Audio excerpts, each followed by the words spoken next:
బండి సంజయ్ గారు కాళేశ్వరం మీద మాట్లాడుతూ ఉంటే చాలా ఆశ్చర్యం అనిపిస్తూ ఉంది.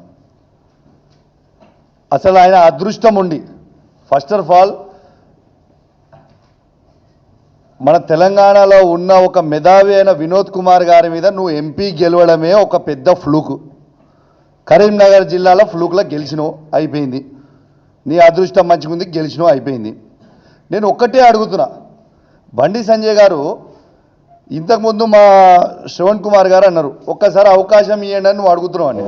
అసలు నీకేమైనా దిమాక్ ఉందా అవే బండి సంజయ్? నీకు ఆల్రెడీ అవకాశం ఇచ్చిండ్రు.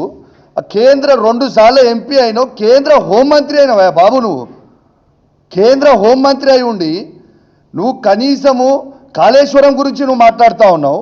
మా వినోద్ కుమార్ గారు కేసీఆర్ గారి నాయకత్వంలో హుజురాబాద్ నియోజకవర్గంలో కమలాపూర్ మండలంలో ఉప్పల్లు బ్రిడ్జు రాష్ట్రం నుంచి కట్టే 45 కోట్ల రూపాయలతోని కంప్లీట్ చేసి పెడితే 4 సంవత్సరాలు అవుతుంది వినోద్ కుమార్ గారు కంప్లీట్ చేసి. నువ్వు ఎంపీ అయి దాదాపు ఒక టర్మ్ అయిపోయింది, సెకండ్ టర్మ్ అయి ఆల్మోస్ట్ 2 సంవత్సరాలకు వస్తుంది. నువ్వు కేంద్ర హోంమంత్రి ఉండి ఆ మధ్యలో జాయిన్ చేయడానికి చేతగాని దద్దమ్మవి బండి సంజయ్. నువ్వు కాళేశ్వరం గురించి మాట్లాడుతున్నావా? నేను ఒకటి, నువ్వు మా హరీష్ రావు గారి గురించి, కేసీఆర్ గారి గురించి, కేటీఆర్ గారి గురించి మాట్లాడే స్థాయి అవే నీది?